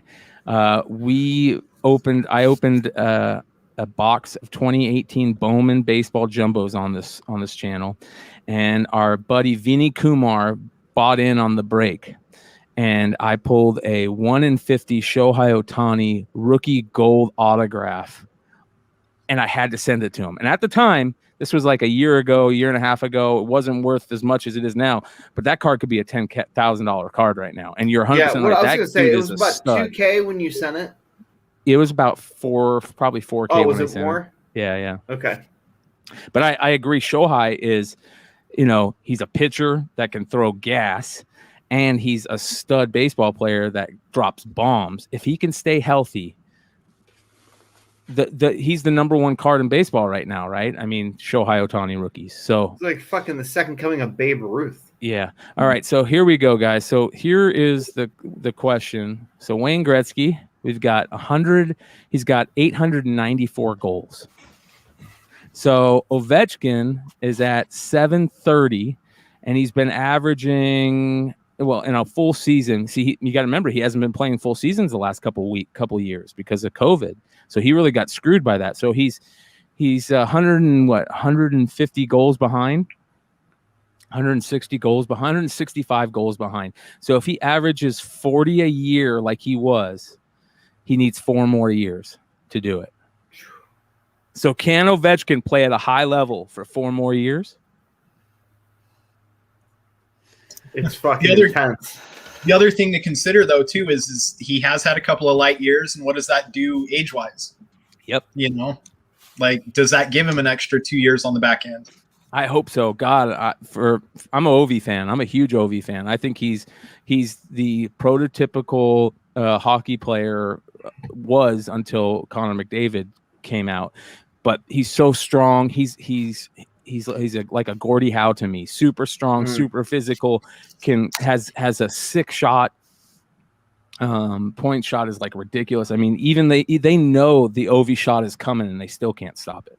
And they know it's coming every time from that left circle, right? That it's always going to be there, and they still can't stop it. So I don't know. I don't know what to do, guys. I think, and so Richie has been telling me, he's like, sell the Crosby. He's like, buy your car and try and sell the Crosby and buy a cheaper car.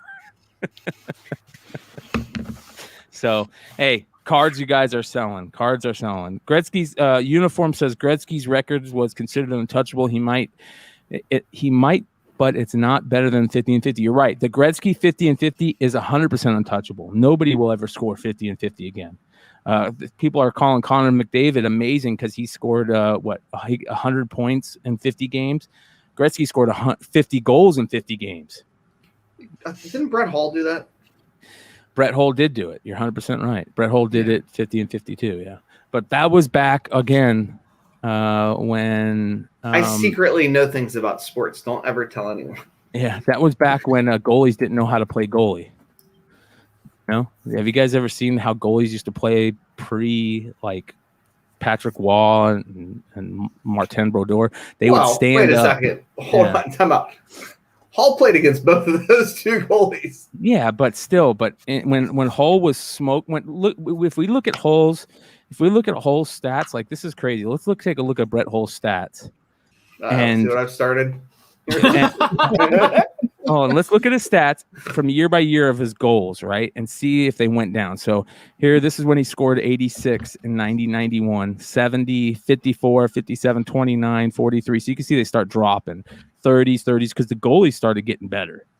The goalies are, with sports science and all that crazy shit, man. But yeah, there's he in 90-91, he scored 86 goals. Can you fucking imagine? Yeah, he was a stud too, absolute stud. So there's your sports stuff for the show, ladies and gentlemen. I don't know any of those guys you're talking about. I know nothing about hockey. Nothing about hockey. Pittsburgh hockey, you know what I mean? It was just kind of an institution.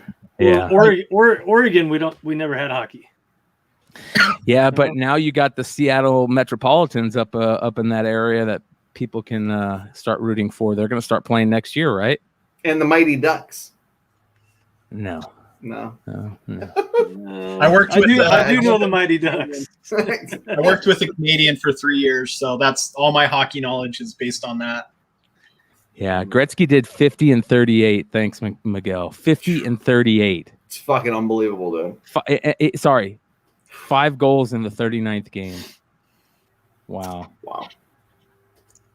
Absolutely crazy. Yeah. Oh, they're called the Kraken. I forgot that. What a terrible name. I mean, there's nothing cooler than like the octopus or the giant squid art, like especially like in tattoo art and shit. There's nothing better than that. But they had such a great name with the Metropolitans. I think the Seattle Metropolitans were one of the very first hockey teams ever. They should have chose that name. That's terrible. Release the Kraken. Right? That's kind of cool. That is kind of cool. Maybe they'll have like a big, huge, like fake squid that jumps down from the ceiling or something. Hull actually did it twice. Holy shit. I forgot about that too. There you go, George. You're all over it, man. How much? Here we go. Alan C. How much is an OV rookie Tops or O-Pee-Chee card? Nothing. That Tops and O-Pee-Chee during that time period aren't worth a tenth of what the SP Authentic is worth. But if you're asking, probably, I don't know, $100, which is not bad. All right. You want to get into pickups? You guys got pickups? Yeah, I'll go. All right. Carter's always got the best pickups. He's always got to start it off. Wait. The story. I fucking ran my fucking mouth, broke his balls, then Sleepy fucking called him out. Set the fucking tail. I want you to tell the story. Look at this shit-eating grin. I fucking love it. Okay. What was it? This was last week. You said I wasn't shit as a collector. You said I fell off, right? That's what you said. You said, move over, you punk ass bitch. There's a new king in the hall game, and you said that was you. And I'm like, okay, hey, it's all good. I took it. I took it and I smiled. Right. And so then the very next day, we're out and about, and I come across a beautiful. You know what? We're gonna go here. So we came across a beautiful copy of Silver Surfer #1. Okay. Probably, solid VG in my opinion. Solid VG. How much? $225. Oh. $225. The very next day. I took it and smiled. Hey, remember, I took it and smiled, right? I'm already crying. Wait, there's more. Next up, Silver Surfer #4. Now this one, I would say a VG plus to around a fine-ish, right? Right? Gorgeous, right? Gorgeous. All right. How much was this? How much did I pay for this? How much did I pay? I got this for $120. Oh. Pain. All right. Now, if I were to sell this book, I wouldn't sell this bitch for anything less than $1,000. Okay. I wouldn't want anything. I don't give a fuck about the market. I wouldn't want anything less than $1,000. You got it? Okay. Next up. But wait, now, there's more. Okay. Now, when people talk about Ultimate Fallout 4, I personally can't wrap my brain around this thing being worth more than $1. So when I come across a copy of Ultimate Fallout 4 for $1, I think to myself, you know what? I should have. That's what I think. I think, you know what? Yeah, that's about right. So yeah, we found an Ultimate Fallout 4 for $1. The very next day, you wanted to talk shit. Right? Huh? I might do you the favor again tonight. Don't worry. Right. Okay. All right. Oh, and one more thing. This is legit one of my favorite things in the world. Yes. Oh man, hell We yeah! got a sealed Transformers. We have Frenzy. I'm calling him Soundwave. No. My man Rumble. This is Rumble to me, just because I don't know. But so we got Frenzy, aka Rumble, if you're show accurate, and we have a Laserbeak. Oh Yep. yeah. I remember getting that in my Christmas stocking when I boy. was like Wow. 6-7 years old, man. Sealed and healed. Look at you. Ooh. Beautiful. Wow. For, How much you paid for that? 400. Wow. That's $400. $400. Yes. Jesus. There was at the same store. There was Ravage and Rumble/Frenzy, but I don't know. I didn't like the card on it. I didn't like the bubble. You know what I'm saying? So I'm like, I'm good with this. I like this one, and this is what I had when I was a kid. Oh, Yeah. that's fun. So yeah. Soundwave, awesome. Soundwave was the shit. Yep. Okay, and I'm gonna talk shit real quick. Now, in the Spec 10, there was, I think, in the Spec 10 there was Seasons Beatings. Okay, that Kang cover. That cover is trash. I don't give a fuck what anybody says. That cover is trash. Now, I nominated this book a couple of weeks ago. Yeah, Infamous Iron Man #12. This is a gorgeous, hard as nails, gorgeous Doctor Doom cover. Now, you're going to tell me this cover, or rather that season's beatings, is a better cover than Infamous Iron Man #12. Seriously? And this book didn't even make the Reserve 5. And I'm like, get the fuck out of here. But yeah. But look, I like that season's beating cover, man. I like it. First off, Kang sucks. I hate He's Kang. not a great character, but that cover is good. This cover is better. Heard it through the grapevine. Yes. Good but shit. I love y'all though. Tales from Spec 10 guys, I love y'all. But I'm just gonna talk shit. That's all. And that's it. Good stuff. Yeah, good stuff. All right, who's next? Oh fuck! I might have to fucking step my game up. Give me 2 seconds here. James, Jonathan, you guys got anything? Well, he's going. I've got some stuff. We bought. So Hive has been. We're always keeping an eye out for deals. We have a local customer of ours that had some pretty good books. Well, I can't show them because we sent them to CGC already. We did buy a Werewolf by Night 32 and 33. What else did we buy? Tomb of Dracula 10. And then I was able to snag up Fantastic Four 52, which has always been one of my, like, a key for me that I've wanted. Price was too good. But I picked up, I like those Spirit Weeklies. So here's my newest 3. Oh man, I'm gonna be so jealous. Oh, I pulled the back one out. For people that don't know about these were put out in your local newspaper back in the 40s and 50s and late 30s was the first one, I think. And 40 was the first 40? one. Okay, yeah. So Will Eisner, of course, one of the all-time greats, and Spirit, and I have James on the lookout for the UFO one. If any of you guys come across the UFO one, hit me up. I also picked this up, All-Star Comics 18. Oh, beautiful. So I've been digging the 40s stuff lately, and this one with all the early DC characters on the cover. Black cover, great cover. Yeah. Couldn't pass up on it. And then, like I was saying before, I dug deep into Hughes this last week or so. So I got a bunch of Hughes. Oh, I picked up this Avengers 35. Nice. I mean, it's not a great book, not a key, nothing like that, but it was, I think, $40 shipped. Yeah, that's the cost of grading. I love the cover, so I had to snag that one up. But I did get so I got Catwoman 70. Beautiful, and we all know about those AH covers. Yeah. And Justice League. Great cover. And then I got Avengers 13 Hughes Signs 98. Yeah, that's really underrated. I had 2 raws of that one that I've been waiting for cons to get signs. I don't know that either would hit a 9.8. So when I saw that one come up, the price was right, so I jumped on it.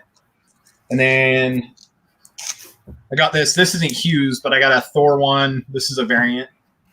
Nice. I've been keeping my eye out for some Thor ones in preparation. And that one, again, the price, I think I snagged that one for 100 shipped. So I had to grab that. And then this Spiderman one. And this is the Greg Horn, signed by Greg Horn and Dan Slott, 9.8. And Hive bought a couple of these, no signed ones, but we got some 9.8s stashed away of Ross and the Horn variant. That's the GameStop variant. So a lot of those got thrashed. And that's, of course, for Cindy Moon is that cover. So nice. And I think that's it. I think that's it for my pickups. Nice. Jonathan, you got anything, brother? Not really. I mean, I do, but there's like some over here and some upstairs, and but nothing like that. Like I grabbed some like We Live #5 second prints because that book's starting to take off, and mostly just like some modern, real new stuff. But yeah, what everybody wants to see. Good stuff. All right, Nico, you ready? All right, so I went back to the store that Carter was at because he's describing some of the Silver Age books that he left behind, and I'm like, what the fuck didn't you get that for? But he's legitimately the grand champion of the fucking commander-in-chief of Team El Cheapo. So, I get it. It is what it is. I went back. They sold all those Silver Age. And now I'm stuck, like hours away from home, and I got to dig in. So I grabbed this. That's the second Bartel retailer incentive cover. These are $3 they were half price or buy one, get one free. So they were either $1.50 a piece or half cover price. You'll see. The ones that have 3 on them are $1.50 a piece. So I grabbed that one. I got 2 of these. I love them. This is like a $50 book. If you see them, there's certain X-Files that are always worth looking. I think it's a 1 in 25. Like I said, I grabbed 2 of those. I grabbed 2 of these. Mind you, Carter left all this shit behind. $20. That wasn't there. I've been looking for this. Well, it's funny. I left that store with this book. So maybe they just reshelved it for me. This one, which I don't see anymore, it's a legitimate ghost. Now, this is from a different store. I got all these for cover price. I was pretty excited. Bald is beautiful. Baby. What the fuck? Oh, you never seen this before? Hello. Yeah. It's like one of those rando $50 books. Bald is beautiful. All right. But none of that shit's really that impressive. This stuff is. I went to a card shop that sold comic books. Repo cover, $40. Captain Freedom skull cover, $25. War Bonds. Are you fucking kidding me? Happy Memorial Day. $20. Mary Marvel, $15. More Captain Freedom, $15. Speaking of $15, Timely, it's got a repo cover. Are you fucking kidding me? $15 all day. I paid $25. I don't know what happened here, but I'm okay with it. I'll allow it. $12.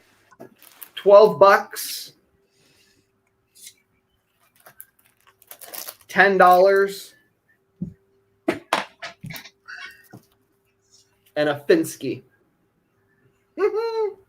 How much? So, How much? $5. $5.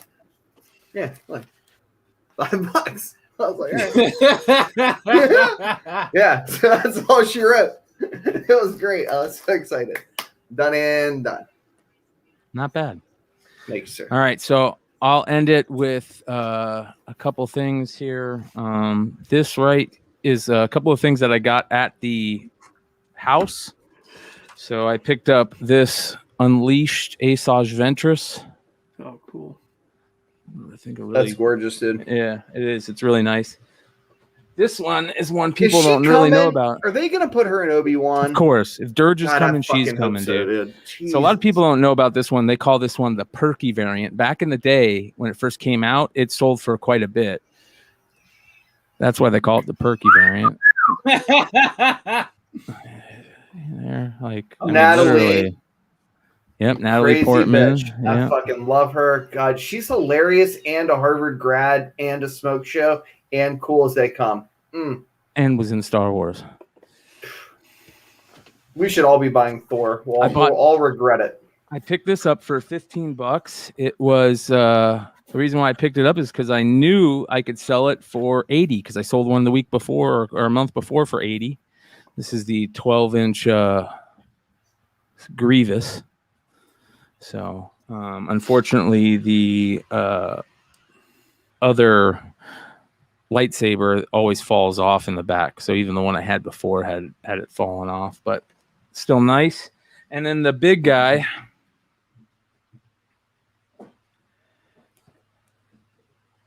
Boom. This is the Royal Starship.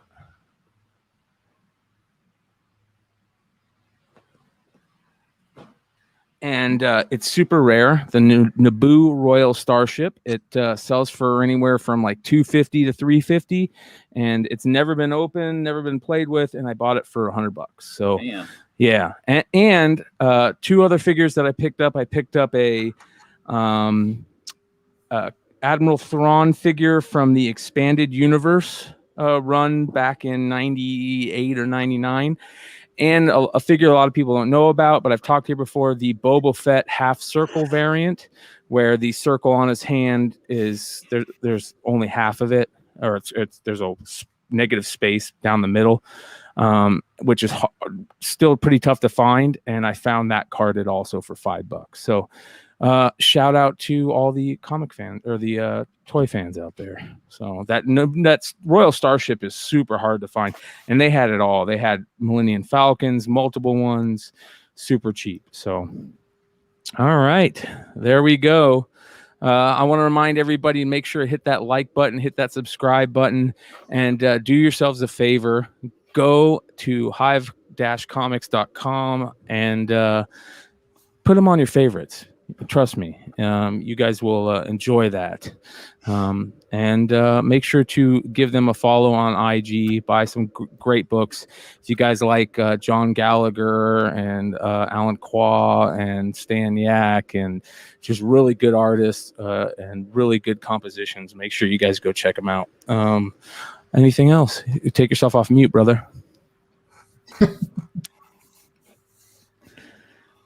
Yeah, one last thing. If you were looking at my pickups and you're like, what the fuck are those books? They're worth hundreds of dollars. Watch Thursday. DS will teach you about Golden Age, and then you can do that shit to people when you run across these like goofy books and you're like, what's the difference between a $10 Dell comic and a fucking $400 Dell comic? He'll do it for you in short order. You should also check him out on the Golden Guys. They're exceptional as well. A wealth of information. And one last thing. This is for anybody out there who wants to be a content creator in our side of the pool. If you love comics, if you want to be a YouTube content creator, hit us up. Tales from the Flipside on IG, Tales from the Flipside, our Gmail is Tales from the Flipside channel at gmail.com. Also, if you are a female and love comics and also want to be a content creator, hit us up. We're looking for some people to join the Comic Book Women every Tuesday night to make some great content over there. Yeah, hold on, one last thing. Tomorrow I will be with Aaron Yee and our friends Frank Gogol and Anthony. I don't know how to say his last name. Anthony from Bird City. Anthony from Bird City, I know. It starts with an A and there's vowels. You did that better than I did. Fuck. Anyway, they're great people. Comic book food chain. I think they're going to poison me. And on that note.